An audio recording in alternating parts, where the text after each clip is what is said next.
वर्तमान में भाजपा के चल रहे जातिवादी, संकीर्ण, अहंकारी व तानाशाही वाले शासन से मुक्ति मिल सके। इसके साथ ही हमारी पार्टी ने पूर्व की तरह इस चुनाव में भी बीएसपी से जुड़ने की तादाद को ध्यान में रखकर फिर उसी अनुपात में ही यहाँ सब समाज के लोगों को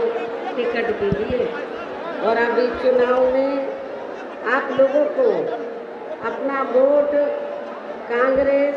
बीजेपी, सपा व अन्य विरोधी पार्टियों को न देकर केवल अपनी एकमात्र हितैषी पार्टी बीएसपी को ही देना क्यों जरूरी है, इसे आपको समझना होगा। हालांकि इस संदर्भ में आप लोगों को ये मालूम है कि आज़ादी के बाद शुरू में काफ़ी लंबे समय तक केंद्र व उत्तर प्रदेश सहित देश के अधिकांश राज्यों में भी कांग्रेस पार्टी की ही अकेले यहाँ सरकारें रही है, किंतु इनकी गलत नीतियों व गलत कार्य प्रणाली की वजह से ही अब ये कांग्रेस पार्टी केंद्र व काफ़ी राज्यों के साथ साथ यहाँ उत्तर प्रदेश की सत्ता से भी बाहर हो चुकी है। इसके साथ ही ये पार्टी जबरदस्त जातिवादी होने के कारण शुरू से ही हर मामले में खासकर यहाँ दलित, आदिवासी व अन्य पिछड़ा वर्ग विरोधी पार्टी भी रही है और अभी भी है, जिस कारण केंद्र में रही इस कांग्रेस पार्टी की सरकार ने इन वर्गों के मसीहा व भारतीय संविधान के मूल निर्माता परम पूज्य बाबा साहब डॉक्टर भीमराव अंबेडकर को भारत रत्न की उपाधि से भी सम्मानित नहीं किया था, जिसके लिए वो हर प्रकार से पात्र भी थे। इतना ही नहीं बल्कि इनकी मूवमेंट को आगे बढ़ाने के लिए अपनी पूरी जिंदगी समर्पित करने वाले मान्यवर श्री कांशीराम जी के देहांत होने पर केंद्र में उस समय इसी पार्टी की रही सरकार ने उनके सम्मान में एक दिन के लिए भी राष्ट्रीय शोक घोषित नहीं किया था, तथा न ही इस पार्टी की रही सरकार ने केंद्र में इस पार्टी की रही सरकार ने पिछड़े वर्ग की आरक्षण संबंधी मंडल कमीशन की रिपोर्ट को भी लागू नहीं किया था, जिसे फिर बीएसपी ने अपने कड़े संघर्ष व अथक प्रयासों से केंद्र में रही श्री बीपी सिंह की सरकार से ही लागू करवाया था। साथ ही इसी सरकार में ही बाबा साहब डॉक्टर भीमराव अंबेडकर को भी भारत रत्न की उपाधि से सम्मानित किया गया था। लेकिन अब केंद्र व अधिकांश राज्यों की भी सत्ता से बाहर होने पर यही कांग्रेस पार्टी खासकर दलितों, आदिवासियों व अन्य पिछड़े वर्गों के वोटों की खातिर आए दिन किस्म किस्म की नाटकबाजी करती रहती है, जबकि इन वर्गों के व अन्य और मामलों में भी इस पार्टी की सच्चाई तो ये है कि कांग्रेस पार्टी जब सत्ता में आसीन होती है और इनके अच्छे दिन होते हैं तो तब इस पार्टी को इन वर्गों का विकास व उत्थान आदि याद नहीं आता है, तथा न ही इनको महिलाओं की भी भागीदारी याद आती है। इतना ही नहीं बल्कि इस पार्टी के बाद खासकर यहाँ सपा व बीजेपी आदि की बनी सरकार में भी यूपी की जनता अधिकांश मामलों में काफ़ी ज़्यादा दुखी रही। सपा की सरकार में तो ज़्यादातर यहाँ गुंडों, बदमाशों, माफियाओं, अराजक तत्वों व सरेआम लूट खसोट करने एवं दंगे फसाद आदि कराने वालों का ही राज रहा, जिसकी खास वजह से ही इस सरकार में हमेशा यहाँ तनाव की स्थिति बनी रही है। प्रदेश में विकास के कार्य भी ज़्यादातर यहाँ एक विशेष क्षेत्र व एक विशेष समुदाय के लोगों तक ही सीमित होकर रह गए हैं। खासकर दलितों व अति पिछड़े वर्गों के लोगों को हमारी सरकार ने जो अनेकों सुविधाएं दी थी, तो उन्हें भी सपा सरकार ने ज़्यादातर खत्म कर दिया है। साथ ही इनके संतों, गुरुओं व महापुरुषों के आदर सम्मान में हमारी सरकार द्वारा जनहित की अनेकों योजनाओं के व नए बनाए गए जिलों के तथा यूनिवर्सिटी व पार्क आदि के जो नाम रखे गए थे, तो उन्हें भी अधिकांश सपा सरकार ने बदल दिया है। इस प्रकार से इनके प्रति ये है इनका असली प्रेम व सम्मान आदि। जबकि हमारी पार्टी तो इन मांगों को लेकर ये भी सोचकर चल रही थी कि सपा सरकार के हटने के बाद शायद बीजेपी की सरकार सपा के इन फैसलों को जरूर बदल देगी, लेकिन ऐसा नहीं किया गया, जिससे सपा की तरह ही बीजेपी सरकार की भी इन वर्गों के प्रति तथा इनके संतों, गुरुओं व महापुरुषों आदि के प्रति भी हीन व जातिवादी मानसिकता साफ झलकती है। इसलिए चुनाव में खासकर इन वर्गों के लोगों को सपा के साथ साथ बीजेपी को भी सत्ता में आने से जरूर रोकना है। इसी प्रकार भाजपा सरकार की भी नीतियाँ व कार्यशैली अधिकांश यहाँ जातिवादी, पूंजीवादी एवं आरएसएस के संकीर्ण एजेंडे को ही लागू करने पर टिकी रही है, जिससे प्रभावित एवं शिकार हुए लोगों का इस सरकार में सही से विकास व उत्थान आदि नहीं हो सका है। साथ ही इनका हर स्तर पर काफ़ी ज़्यादा शोषण व उत्पीड़न आदि भी किया गया है। धर्म के नाम पर हमेशा यहाँ तनाव व नफरत आदि का वातावरण ही बना रहा है। प्रदेश में अपराध भी काफ़ी ज़्यादा बढ़े हैं। खासकर दलित, अक़लियत व महिलाएं आदि भी इस सरकार में कतई भी सुरक्षित नहीं रही हैं, लेकिन मीडिया में इनके सही आंकड़ों को ज़्यादातर दबा दिया जाता है। इसके अलावा प्रदेश में गरीबों, मजदूरों, बेरोजगारों व अन्य मेहनतकश लोगों के साथ साथ दलितों, आदिवासियों, पिछड़े वर्गों, मुस्लिम एवं अन्य धार्मिक अल्पसंख्यक समाज के लोगों के हित व कल्याण के लिए वर्षों से जो भी यहाँ सरकारी योजनाएं चल रही थी, तो उनका भी इन्हें वर्तमान भाजपा सरकार में सही से पूरा लाभ नहीं मिल पा रहा है। साथ ही दलितों व पिछड़ों को भी अब आरक्षण का पूरा लाभ नहीं मिल पा रहा है, क्योंकि अब इस सरकार में भी ज़्यादातर सरकारी कार्य प्राइवेट सेक्टर के जरिए ही कराए जा रहे हैं, जिसमें इनके लिए आरक्षण की कोई भी व्यवस्था नहीं है। सरकारी नौकरियों में भी इनका आरक्षण का कोटा पूरा नहीं किया जा रहा है। मुस्लिम व अन्य धार्मिक अल्पसंख्यक समाज के लोगों के साथ तो बीजेपी की सरकार में अधिकांश यहाँ सोतेला व पक्षपात वाला रवैया ही अपनाया गया है। विशेषकर मुस्लिम समाज को इस सरकार में हर मामले में सबसे ज़्यादा दुखी रहा है, जबकि यहाँ प्रदेश में मुस्लिम के अलावा भी बड़े बड़े माफिया हैं। जबकि यहाँ प्रदेश में मुस्लिम के अलावा भी बड़े बड़े माफिया हैं, जिन पर बीजेपी की सरकार का अभी तक भी बुलडोजर व हथौड़ा आदि नहीं चला है। ये सब इनकी संकीर्ण मानसिकता नहीं है तो क्या है। इसलिए इनके इसी पक्षपात वाले रवैये से दुखी होकर ही यहाँ का मुस्लिम समाज खासकर बीजेपी व आरएसएस से काफ़ी नफरत करता है तथा ना ही इनको अपना वोट देना पसंद करता है। इतना ही नहीं बल्कि इस बार तो बीजेपी की सरकार में अपर कास्ट समाज में से विशेषकर प्रबुद्ध वर्ग में भी ब्राह्मण समाज हर मामले में अपने आप को काफ़ी ज़्यादा उपेक्षित महसूस करता है। इसके अलावा इनकी गलत आर्थिक नीतियों के कारण यहाँ गरीबी,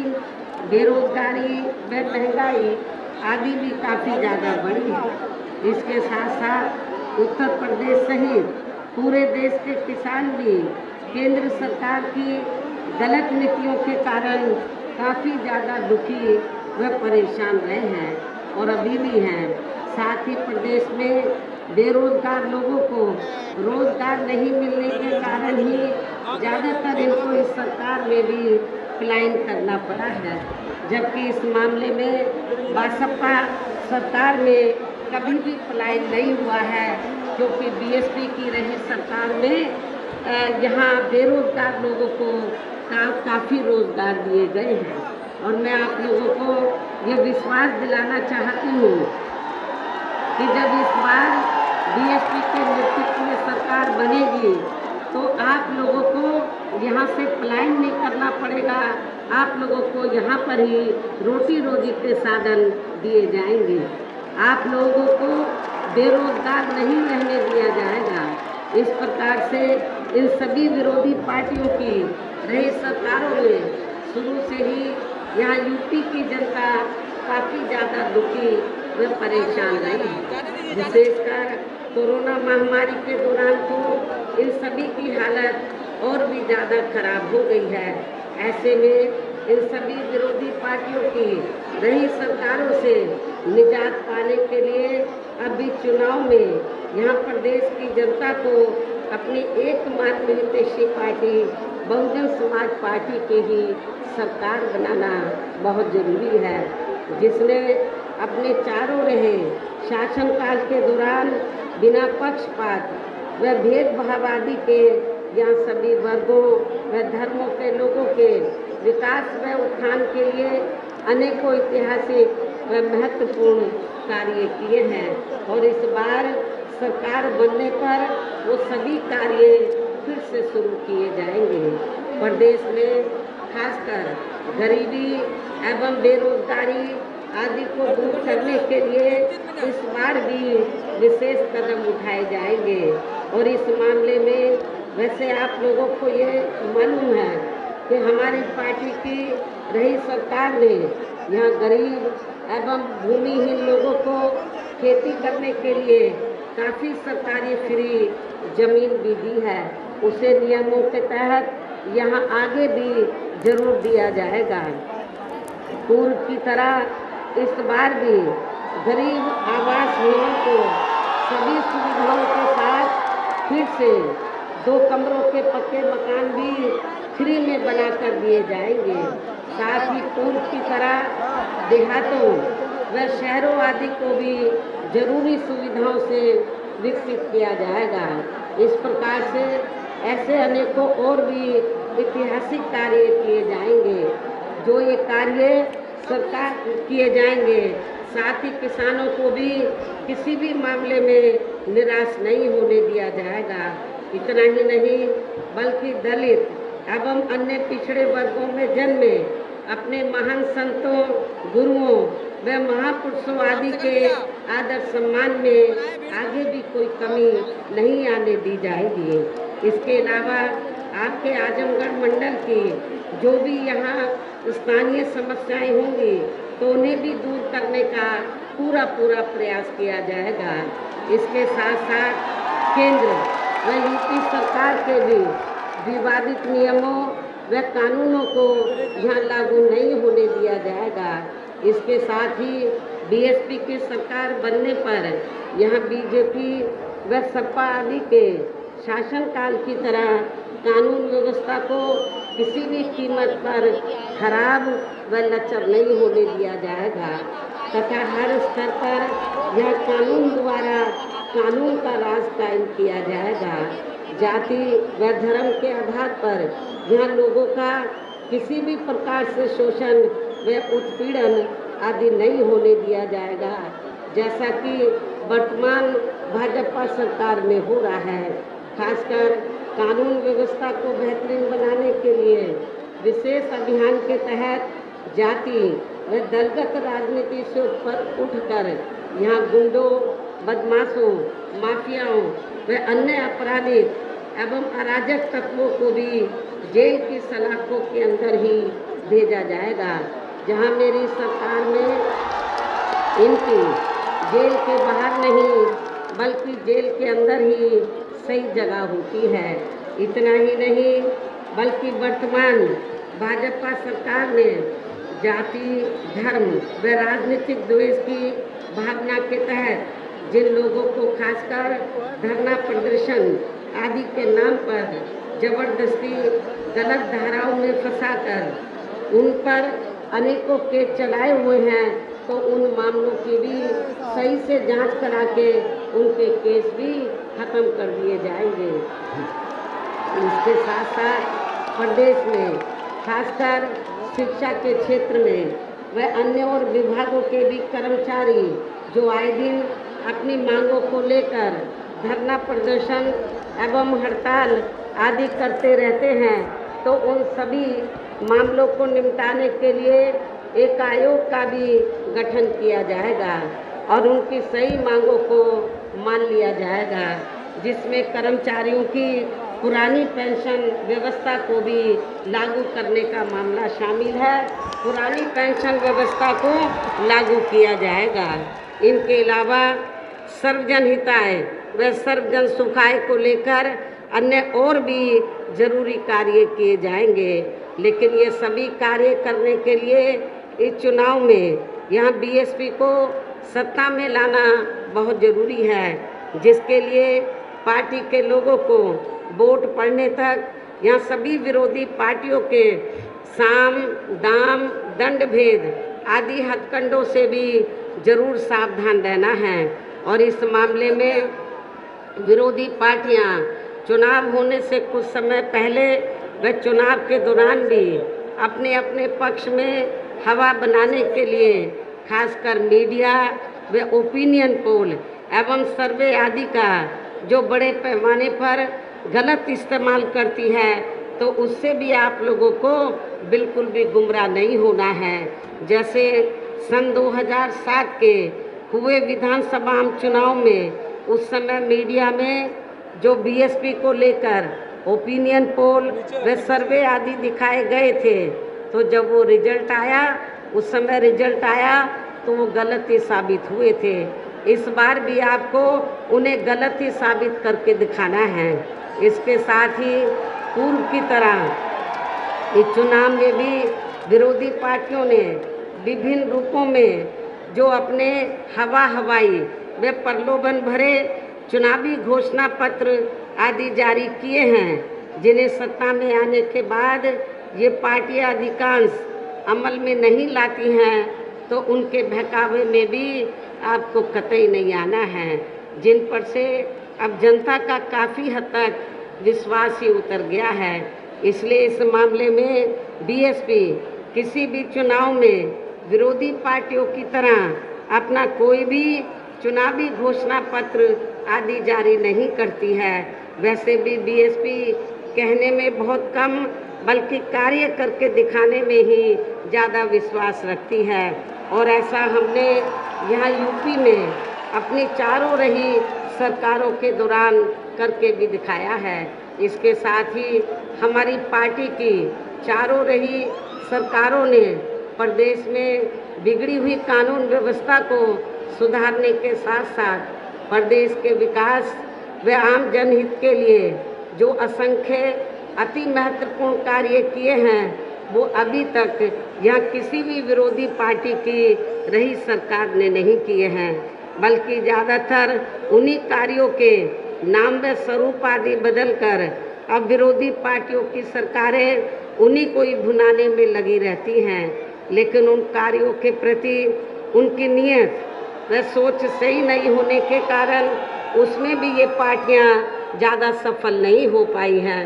ऐसे में अब आप लोगों को इस चुनाव में अपने हित व कल्याण के लिए या फिर से बीएसपी की सर्वजन हिताय व सर्वजन सुखाय की नीतियों पर आधारित सरकार बनाना बहुत ज़रूरी है। और इसके लिए अपनी पार्टी के लोगों को वोट पड़ने वाले दिन सबसे पहले सुबह उठते ही व समय से अपने अपने पोलिंग बूथों पर अपना वोट डालने के लिए ज़रूर जाना है। और इस मामले में हमारी महिलाएं जो बड़ी तादाद में यहाँ मुझे सुनने के लिए आई हैं, वो भी पीछे नहीं रहेंगी। पुरुषों से आगे निकलकर अपना एक एक वोट वो ज़रूर डालेंगे। इसके साथ ही आपका वोट अन्य कोई व्यक्ति ना डाल सके, इसका भी आप लोगों को खुद ही ध्यान रखना है। इसके साथ साथ अपनी पार्टी का कोई भी वोट पड़ने से ना रह जाए तो उसका भी पार्टी की हर पोलिंग बूथ की कमेटी को विशेष ध्यान रखना है। और अब मेरी बीएसपी के लोगों से यही अपील है कि हमारी पार्टी ने यहाँ आपके आजमगढ़ मंडल में जिन भी विधानसभा की सीटों पर अपने उम्मीदवारों को चुनाव के मैदान में उतारा है, जो यहाँ के बीच में मौजूद भी हैं, तो उन्हें अब आप लोगों को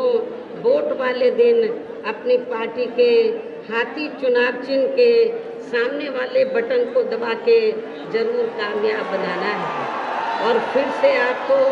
यहाँ सन 2007 की तरह ही बीएसपी की अपनी पूर्ण बहुमत की सरकार जरूर बनाना है। तभी फिर प्रदेश में अमन चैन कायम होने के साथ साथ यहाँ सभी धर्मों व वर्गों के लोगों का सही से विकास व उत्थान आदि हो सकता है। साथ ही यहाँ अन्याय, अपराध, भय व भ्रष्टाचार मुक्त एवं विकास युक्त वातावरण भी पैदा हो सकता है। और तभी फिर यहाँ परम पूज्य बाबा साहब डॉक्टर भीमराव अंबेडकर एवं मान्यवर श्री कांशीराम जी आदि का भी सपना सही साकार हो सकता है। इस उम्मीद के साथ ही अब मेरा यही कहना है कि अब आप लोगों को हर पोलिंग बूथ को जिताना है, बीएसपी को सत्ता में लाना है। हर पोलिंग बूथ को जिताना है, बीएसपी को सत्ता में लाना है। और ऐसा आप लोग जरूर करेंगे, जबकि इसका या बहुत पहले से ही सपा मुखिया श्री अखिलेश यादव को भी यह एहसास था कि वे आजमगढ़ लोकसभा की सीट से बीएसपी के साथ गठबंधन करके ही ये चुनाव जीत पाए हैं। लेकिन अब ये गठबंधन खत्म हो चुका है और ना ही अब वे अपने नए बनाए गए गठबंधन के उन साथियों की मदद से भी ये चुनाव जीत सकते हैं, जिनके एक मुखिया खुद ही यहाँ से मैदान छोड़कर अब वे वाराणसी मंडल में जाकर ये चुनाव लड़ रहे हैं। इसलिए ही सपा मुखिया इस बार यहाँ आपके आजमगढ़ मंडल से विधानसभा का चुनाव लड़ने की भी हिम्मत नहीं जुटा पाए हैं। और तभी फिर इनको मजबूरी में अपने पिता की मैनपुरी संसदीय क्षेत्र के अंतर्गत आने वाली करल विधानसभा की सीट से ये चुनाव लड़ना पड़ा है। साथ ही वहाँ इनको अपनी मदद के लिए अपने बुजुर्ग व बीमार पिता को भी साथ में ले जाना पड़ा है। कहने का तात्पर्य ये है कि जिस पार्टी का मुखिया खुद पहले ही यहाँ आपका आजमगढ़ मंडल का मैदान छोड़कर चला जाए, तो फिर उस पार्टी के यहाँ से चुनाव लड़ रहे उनके उम्मीदवारों की स्थिति भला कैसी हो सकती है, इसका भी आप लोग खुद ही अंदाज़ा लगा सकते हैं। ऐसे में यहाँ के लोगों को सपा को वोट देने का मतलब है सीधा बीजेपी को फ़ायदा पहुँचाना है, जिसे फिर से सत्ता में आने से रोकने के लिए बीएसपी पूरे जी जान से लगी है। इतना ही नहीं बल्कि खासकर सपा व कांग्रेस के पास जब बीएसपी के विरुद्ध ज़्यादा कुछ बोलने के लिए नहीं बचा है, तो अब ये पार्टियां खिसियानी बिल्ली खंबा नोचे की तरह ही बीएसपी के लोगों को गुमराह करने के लिए जानबूझकर व षड्यंत्र के तहत ये कहती रहती है कि बीएसपी बीजेपी की बी टीम है, जिसमें रत्ती भर भी सच्चाई नहीं है, जबकि वास्तव में समाजवादी पार्टी ही बीजेपी की बी टीम है, जिसके अनेकों उदाहरण हैं। जैसे संसद के अंदर देश व दुनिया के सामने श्री मुलायम सिंह यादव का भाजपा को अपना जीत का आशीर्वाद देना, और इसके पूर्व में श्री मुलायम सिंह यादव का सन 1977 में बीजेपी के साथ यूपी की सरकार में बने रहना, साथ ही श्री कल्याण सिंह के साथ उनका गले मिलना, तथा सन 2003 में मेरे सरकार छोड़ने के बाद बीजेपी के सहयोग से यूपी की सत्ता में अचानक आ जाना आदि। और अब ताज़ा उदाहरण ये भी है कि सपा के लोग ये भी प्रचार कर रहे हैं कि बीएसपी की मजबूत सीटों पर सपा को अपना वोट, वो ये भी प्रचार कर रहे हैं कि बीएसपी की जो मजबूत सीटें हैं और वहाँ पर सपा हार रही है, तो बीएसपी को हराने के लिए सपा के लोग क्या कह रहे हैं कि समाजवादी पार्टी के लोग भारतीय जनता पार्टी को अपना वोट दे दें। इस किस्म का प्रचार कर रहे हैं और ये कह रहे हैं किसी भी कीमत पर बीएसपी जीतनी नहीं चाहिए। इसका जवाब तो आजमगढ़ मंडल के मुस्लिम समाज के लोगों को उनको ज़रूर देना चाहिए। अपने आप को जो कहता है कि मैं बीजेपी का बहुत खिलाफ में बोलता हूँ, लेकिन वो हवा ये कहता कुछ है अंदर कुछ और है, कहता कुछ है अंदर कुछ और है। तो इसलिए मैं मुस्लिम समाज के लोगों से खास तौर से ये कहना चाहती हूँ कि जो इस किस्म का प्रचार कर रहा है कि बीएसपी किसी भी कीमत पर पावर में नहीं आनी चाहिए, जिन सीटों पर बीएसपी मजबूत है और सपा कमज़ोर है, तो अपने लोगों को कह रहा है बीएसपी को हराने के लिए बीजेपी को वोट दे दो। ये मुसलमानों को पूछना चाहिए। तो क्या इससे हम बीजेपी को सत्ता में आने से रोक पाएंगे? मेरे ख्याल नहीं रोक पाएंगे। यदि रोकना है तो आप लोगों को इस किस्म के बहकावे में नहीं आना है, बल्कि एक तरफा अपना वोट बहुजन समाज पार्टी को ही देना है। जबकि इन सभी तथ्यों से ये स्पष्ट है कि सपा ही वास्तव में बीजेपी की बी टीम है, किंतु इन सब मामलों को लेकर सपा व मीडिया भी चुप्पी ही साधे रहता है। इसी प्रकार इस चुनाव में जब कांग्रेस पार्टी को भी बीएसपी के विरुद्ध कुछ भी बोलने के लिए नहीं बचा है, तो अब ये पार्टी भी खासकर दलितों को गुमराह करने के लिए यही कहती रहती है कि जहाँ पर दलितों का व अन्य और जाति के लोगों का भी उत्पीड़न आदि होता है, तो वहाँ पर बीएसपी की मुखिया नहीं जाती है, जबकि कांग्रेस की यूपी की प्रभारी वहाँ जाती है। हालांकि इनको ये मालूम है कि श्रीमती सोनिया गांधी की तरह मैं भी अपनी पार्टी की राष्ट्रीय अध्यक्ष हूँ, और इस मामले में यहाँ मैं कांग्रेस के साथ साथ जातिवादी मीडिया से भी ये जानना चाहती हूँ, क्या सोनिया गांधी कभी भी ऐसे मौक़ों पर वहाँ जाती है? अर्थात वो नहीं जाती है। और इसके लिए हमारी पार्टी ने कांग्रेस की यूपी की प्रभारी की तरह यहाँ बड़ी संख्या में ऐसे पदाधिकारी व नेता आदि तैयार कर दिए हैं जो दलितों व अन्य वर्गों के लोगों पर कोई भी अत्याचार होते ही वे तुरंत ही वहाँ उनकी मदद के लिए पहुँच जाते हैं, और वे कांग्रेस व अन्य पार्टियों की तरह मीडिया आदि में जाकर नाटकबाजी नहीं करते हैं। इस प्रकार से इन सब बातों को ध्यान में रखकर अब आप लोगों को इस चुनाव में खासकर यहाँ जातिवादी मीडिया से तथा इस किस्म के दोहरे चरित्र रखने वाली पार्टियों से भी जरूर सावधान रहना है, और इस चुनाव में अपनी पार्टी को ही कामयाब बनाना है। और अब अंत में मेरा ये भी कहना है कि मुझे सुनने के लिए पहुँची आपकी ये अपार भीड़, मैं भीड़ के जोश को भी देखकर ऐसा लग रहा है कि आज से उन लोगों की भी नींद जरूर उड़ जाएगी जो अपने स्वार्थ में बीएसपी को दगा देकर दूसरी पार्टियों में चले गए, जो अपने स्वार्थ में बीएसपी को दगा देकर दूसरी पार्टियों में चले गए हैं और अब वे ज़्यादातर सपा की साइकिल पर सवार होकर बड़े बड़े सपने भी देख रहे हैं, लेकिन इस बार उनका ये सपना जरूर चकनाचूर हो जाएगा, ऐसा मुझे आप लोगों के ऊपर पूरा पूरा भरोसा भी है। इतना ही नहीं बल्कि आपका पूर्वांचल का ये आजमगढ़ मंडल आज ये भी संदेश दे रहा है, ये लाखों लाखों की भीड़ ये भी संदेश दे रहा है कि इस बार चुनाव में पूरे पूर्वांचल से बीएसपी ही नंबर 1 की पार्टी बनकर उभरी। पूरे पूर्वांचल से बीएसपी ही नंबर 1 की पार्टी बनकर उभरेगी, जरूर उभरेगी। और यहाँ अपनी पार्टी के नेतृत्व में 5वीं बार सरकार भी जरूर बनाएगी, और यहाँ अपनी पार्टी के नेतृत्व में 5वीं बार भी सरकार जरूर बनाएगी, और फिर यहाँ आपकी बहन जी भी 5वीं बार उत्तर प्रदेश की मुख्यमंत्री जरूर बनेगी। और ये आपकी जो अपार भीड़ है और भीड़ का जो जोश मैं देख रही हूँ, मुझे पूरा भरोसा है कि मैं फिर इस बात को दोहराना चाहती हूँ कि आप लोग